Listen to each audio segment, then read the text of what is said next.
Hi everybody, it's Courtney, and today I'm going to be using the Brilliant Day stamp set and coordinating dies. And I'm going to use my Misty here, and I'm using 2 panels of Nina Solar White 80-pound cardstock. I'm using my large Misty here because this image is quite large.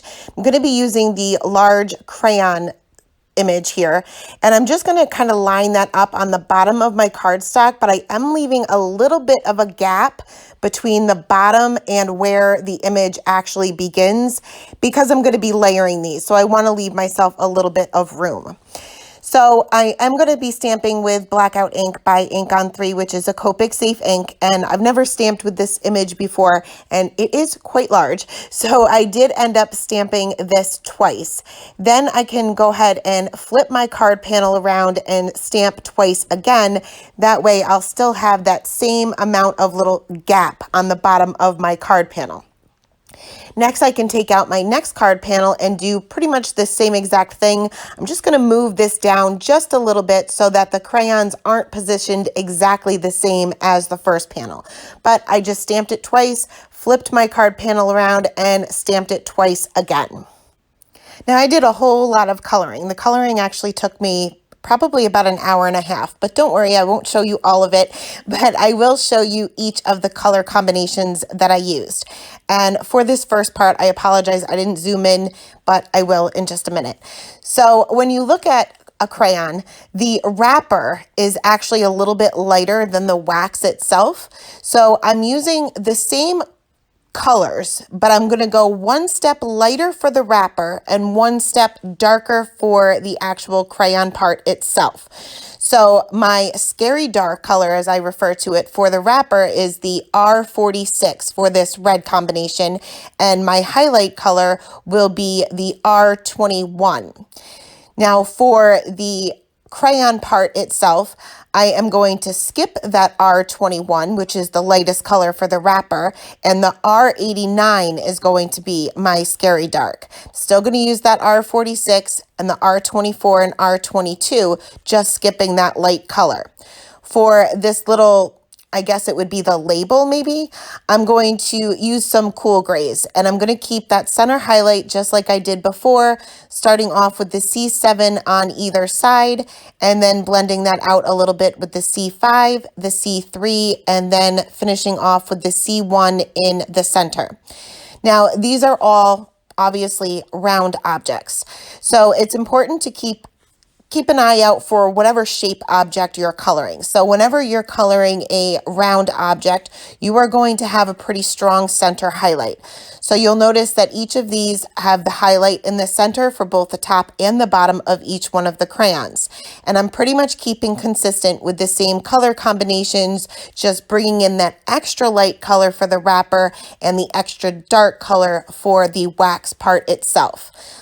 Now you'll also notice, if you've ever watched my channel before, any of my videos before, typically when I do any kind of Copic coloring or alcohol marker coloring, I use a flicking motion, and flicking motions typically give you a really good blend. Your colors will blend a little bit easier, but flicking can be difficult. It takes a lot of practice to get that right flicking motion.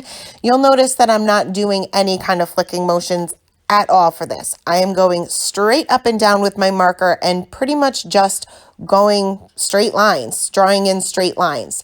But the color combinations that I'm using are colors that I know work really well together, either because I've used them over and over and over in previous cards, or they are part of a natural blending family.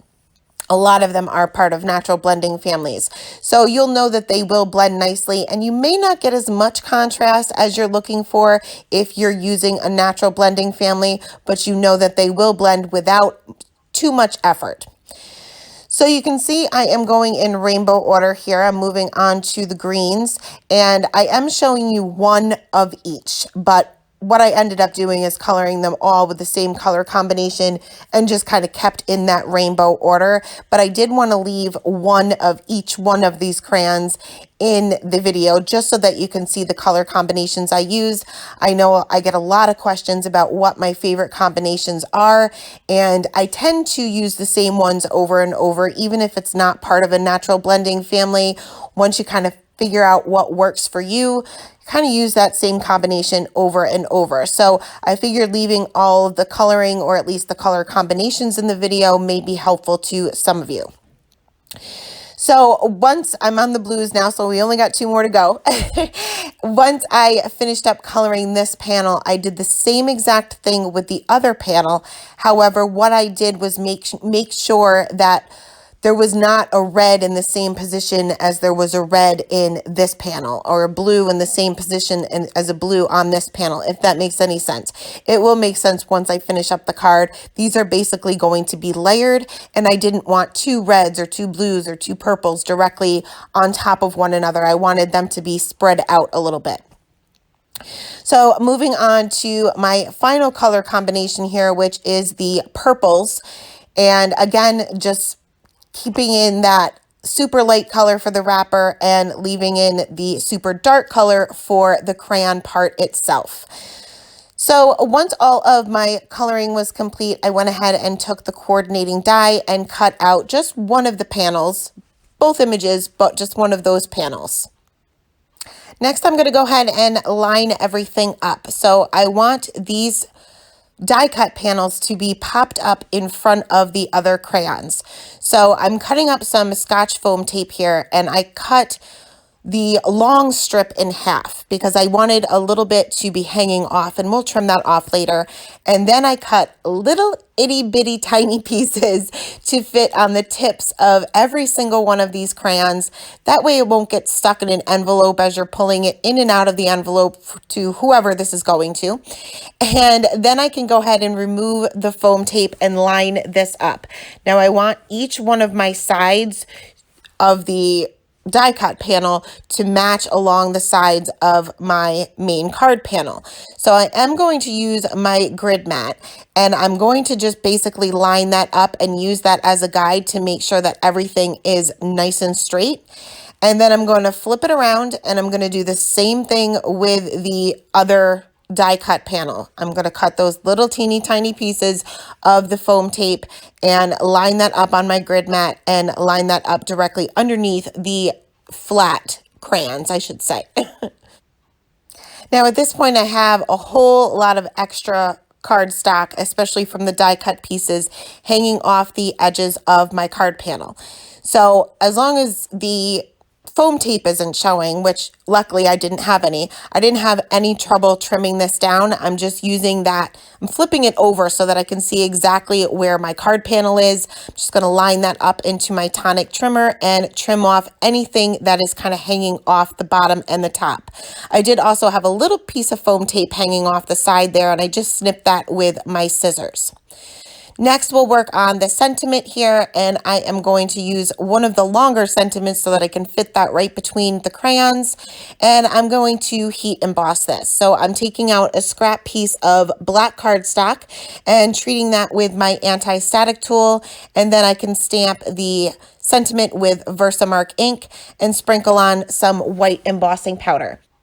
I let my heat gun heat up for about 30 seconds to 45 seconds before actually bringing that to the paper, and that will minimize the amount of warping that you get.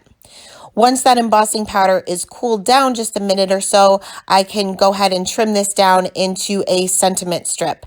Now, I didn't, on that word life, my embossing powder was not completely melted, I should say. So I did have to go back in and zap that with my heat gun, but I had smudged a little bit with my finger, but that's okay. We can fix that in a minute.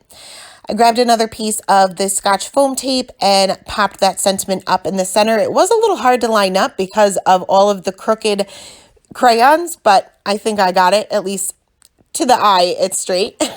And then I can take my white gel pen and I can fix up any areas of my white embossing that weren't perfect, and nobody will ever know the difference. The white gel pen will just kind of look like it is the embossed area. And I also added a reflection to the wax part of each and every one of these crayons. And I just added it off to the left-hand side. You can choose any side you want. And then I finished off with a little bit of shimmer with a Nuvo Aqua Shimmer pen to just the wrappers of each one of the crayons. You want to be careful you don't go over the white gel pen area because you can smear it. Not always, but sometimes it smears. So that is it. That is the card for today, guys. As always, I will leave the supplies listed in the description box below. Thank you guys so much for stopping by today, and have a great day. Bye.